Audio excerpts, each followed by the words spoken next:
looking at leadership traits and characteristics as well, and this is something that helped propel Marion to being a great leader within the Revolutionary War, is that he was a virtuous leader. You know, he was a leader of a guerrilla brigade. They fought, they killed people, they defended our country and fought for our founding freedoms that are outlined in the Constitution of this country.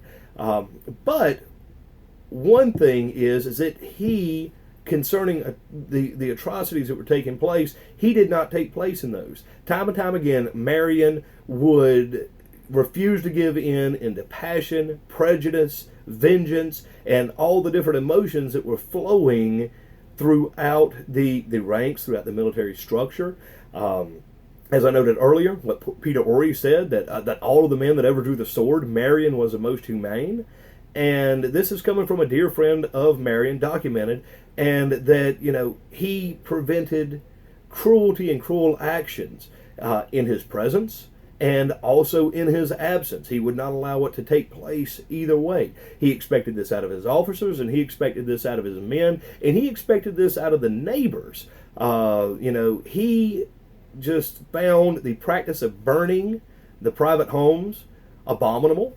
He would not allow it. He interceded multiple times to prevent the patriots from brutalizing, torturing, hanging the captured Tories. And that is important to remember as well. When we look at a leader, this is a man that didn't let the war overcome him. He had passion, he had resolve, he knew what he was fighting for, but at the same time, he maintained his virtues as a leader. And this is what made Marion, and helps to make Marion, the great leader that we know him as. He, as described, you know, he was held no hatred towards anybody. As I noted earlier, he encouraged his patriot, both neighbors and both the men who were fighting alongside him, to make up with their neighbors, to get past this as quickly as possible, because more or less, you know, we have a nation to build. It is not right for them to go in and take the property of their former foes.